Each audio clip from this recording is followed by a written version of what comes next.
Hello dear, welcome to the solution hub. My name is Sunil Singh. आज हम लोग second lecture देख रहे हैं मोशन इन अ प्लेन का। फर्स्ट लेक्चर ऑलरेडी हमने अपलोड कर चुका है जिसमें scalar, vector, different type, what is the difference between scalar and vector, what are the need of the vector, ये सब टॉपिक्स हमने कवर कर दिया है। अब हम लोग नेक्स्ट टॉपिक पे चलते हैं जो है representation of the vector. So next topic is representation of the vector. So vector को हम रिप्रेजेंट कैसे करते हैं? रिप्रेजेंट करते हैं, लेट से एक कोई वेक्टर है, ठीक है, लेट से ए वेक्टर है, तो इसको रिप्रेजेंट करने के लिए क्या करते हैं हम लोग? एक स्ट्रेट लाइन ड्रा करते हैं। कोई जरूर नहीं यही होगा, इसकी डायरेक्शन है, तो इसको जो है स्ट्रेट लाइन के थ्रू रिप्रेजेंट करते हैं और उसका जो हेड होता है वो एरो हेड होता है, ठीक है। और इसका जो लेंथ है, ये जो लेंथ है लेट से ओपी, तो जो ओपी लेंथ होगा, ओपी वो होगा इसका जो है मैग्नीट्यूड के बराबर रिप्रेजेंट करेगा। और जो एरो है, एरो हेड है, वो किसको रिप्रेजेंट करता है? डायरेक्शन को, ठीक है। सो रिप्रेजेंटेशन कैसे करते हैं? So vector quantities are represented by straight line, straight line, but एक कंडीशन है, क्या है? विद एरो हेड, ठीक है। एरो हेड क्यों? क्योंकि एरो ही हमको जो है डायरेक्शन दिखा रिप्रेजेंट करता है, ठीक है। तो ये हो गया हमारा रिप्रेजेंटेशन ऑफ द वेक्टर। इसका जो मैग्नीट्यूड लेंथ है वो मैग्नीट्यूड को रिप्रेजेंट करता है, एरो हेड जो है डायरेक्शन को रिप्रेजेंट करता है, ठीक है। अब नेक्स्ट टॉपिक देखते हैं। नेक्स्ट टॉपिक है पोजीशन एंड डिस्प्लेसमेंट वेक्टर। सो पहला देखते हैं हम लोग पोजीशन वेक्टर। सो पोजीशन वेक्टर में आपको नाम देख करके लग रहा होगा पोजीशन। पोजीशन मीन इट, ये जो है कुछ कहीं ना कहीं पोजीशन को रिप्रेजेंट करेगा। और वेक्टर है तो किसी पॉइंट ऑफ रेफरेंस से किसी ऑब्जेक्ट की पोजीशन को रिप्रेजेंट करेगा। और वेक्टर है तो उसकी डायरेक्शन भी रिप्रेजेंट करेगा। इट मीन्स, इसकी जो डेफिनेशन हो जाएगी, a vector which gives the position of an object with reference to the origin. Okay, so a vector which gives the gives the position of an object with reference to the origin of the coordinate system.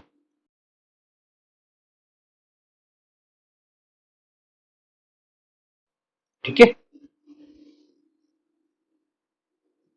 जैसे इसको हम लोग कैसे represent करते हैं? Let's say ये हमारा जो है एक्स वाई एक्सिस है, और क्या कर देते हैं, लेट्स से हमारा जो है ये वाई एक्सिस है और एक और एक्सिस है, ये लेट्स से हमारा जो है एक्स एक्सिस है, तो जो है ठीक है। इधर जो है हम लोग ले रहे हैं वाई और इधर है हमारा एक्स। तो एक कोई ऑब्जेक्ट है, उसका पोजीशन वेक्टर जो हो जाएगा वो हो जाएगा हमारा, तो लेट्स से एक ऑब्जेक्ट है, ऑब्जेक्ट यहाँ पे है कहीं, ठीक है, यहाँ पे पी ऑब्जेक्ट है, तो जो पोजीशन वेक्टर हो जाएगा वो हो जाएगा हमारा ओपी, ठीक है। तो ये जो वेक्टर है ये हमारा पोजीशन वेक्टर है, ठीक है, ठीक है। अब इसमें देखते हैं ये क्या क्या चीजें रिप्रेजेंट करता है। सो इसमें दो इंफॉर्मेशन प्रोवाइड करता है। So it's provides two information. क्या पहली इंफॉर्मेशन क्या है? तो ये हमको जो है स्ट्रेट लाइन डिस्टेंस दे देता है किसी ऑब्जेक्ट की from the origin. So it gives the distance of object from origin,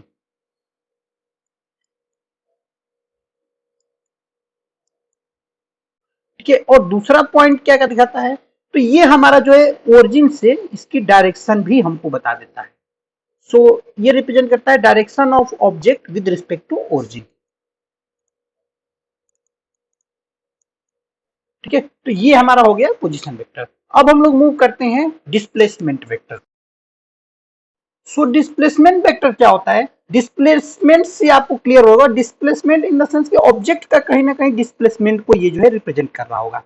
सो क्या है, लेट्स से यदि हम एक एक्स वाई एक्सिस बनाते हैं, एक्स एक्सिस है, ये वाई एक्सिस, ये वाई एक्सिस है और ये जो है हमारा एक्स एक्सिस है। तो लेट से कोई ऑब्जेक्ट है पी, किसी मोमेंट पे यहाँ है, ठीक है, ये मूव होकर के क्यू पे पहुंच गया किसी आफ्टर सम टाइम। तो जो पी से क्यू पे मूवमेंट हुआ है इसको हम लोग बोलते हैं position displacement vector of P Q, ठीक है। इसको हम लोग ड्रा कर देते हैं थोड़ा सा शेप सेलेक्ट करके। तो ये हमारा जो है पोजीशन वेक्टर है। सॉरी ये हमारा जो है डिस्प्लेसमेंट वेक्टर है। और ओरिजिन से जो ये है, यहां से ये वाला जो है ओपी, ये जो है पोजीशन वेक्टर है, ये जो है पोजीशन वेक्टर है, और ये हमारा जो है ये है डिस्प्लेसमेंट वेक्टर। ऐसे क्यू का पोजीशन वेक्टर क्या होगा, वो हो जाएगा ऐसे ओ क्यू, ठीक है, ओ क्यू ये जो है हमारा क्यू का पोजीशन वेक्टर होगा। ठीक है, तो इसकी डेफिनेशन क्या हो जाएगी, it gives how much and in which direction the position of object change. It means it gives how much and in which direction, दो इंफॉर्मेशन देता है, how much and in which direction the position of object change in some time interval. ठीक है, तो ये आपको clear हो गया होगा। इसमें क्या है कि जो डिस्प्लेसमेंट वेक्टर है यहाँ पे फिगर में, वो है हमारा पी क्यू।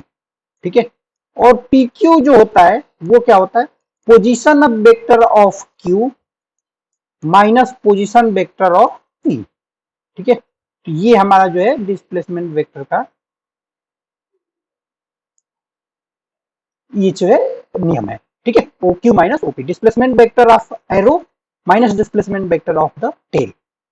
ठीक है, अब हम लोग मूव करते हैं नेक्स्ट टॉपिक पे। नेक्स्ट टॉपिक है polar and axial vectors. So polar vector क्या होता है, पोलर वेक्टर होता है vector which have starting point और point of application. So polar vector क्या होगा, vector which have starting point और पॉइंट ऑफ एप्लीकेशन। ठीक है, इसका एग्जांपल हम लोग देख लेते हैं। एग्जांपल क्या है, लेट से यदि हमारी डिस्प्लेसमेंट है,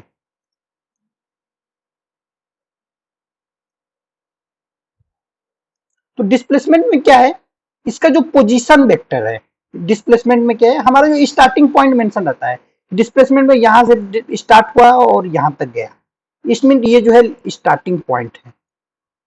ठीक है, और ये जो है हमारा इन पॉइंट है।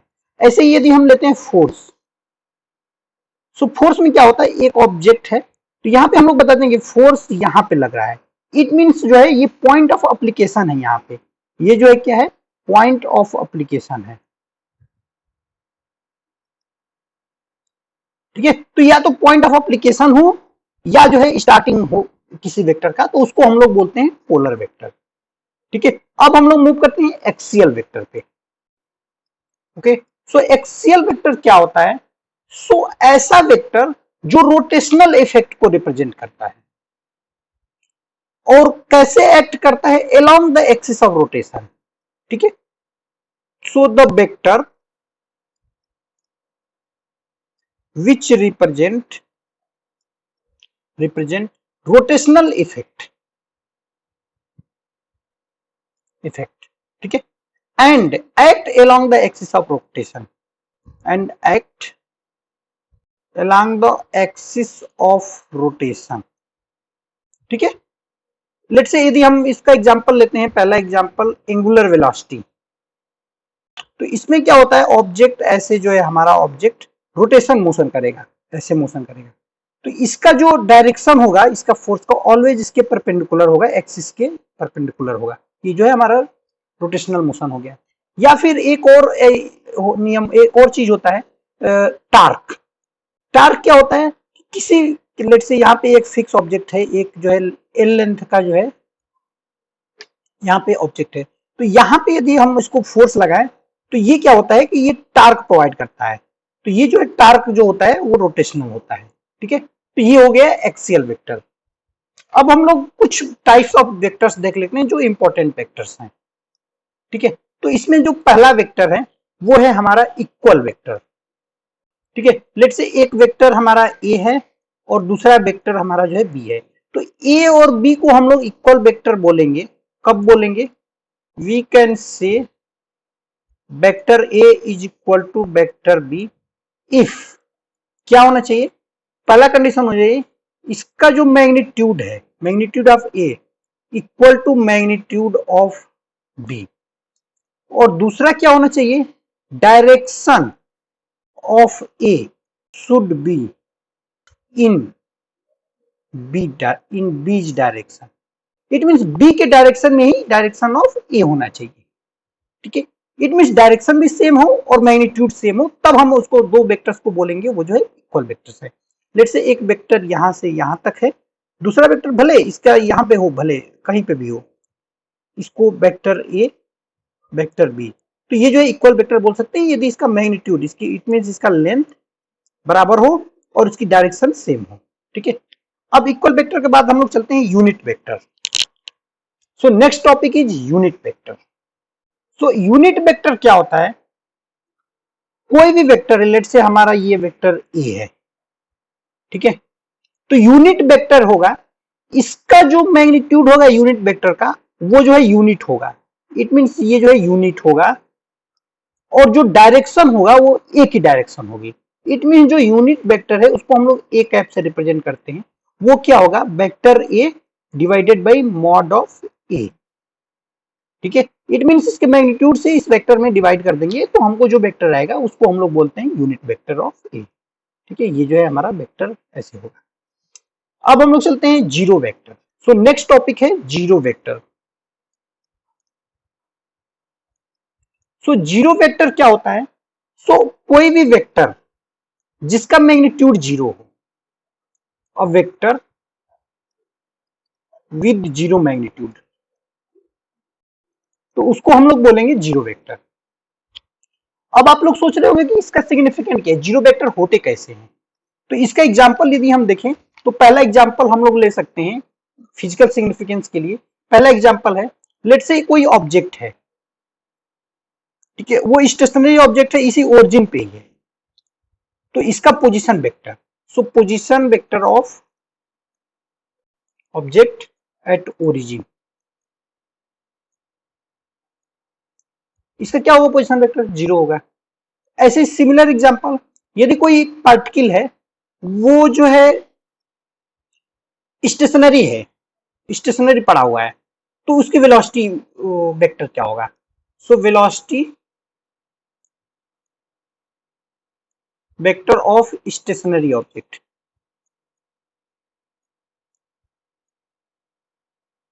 तो आई होप ये एग्जांपल से आप लोग कोरिलेट कर पा रहे हो कि जीरो वेक्टर का भी हम लोग सिग्निफिकेंस होता है, ठीक है। तो क्या होता है, लेट से एक हमारा वेक्टर ए है और दूसरा वेक्टर है हमारा बी, ठीक है। तो ए और बी दोनों इक्वल हैं।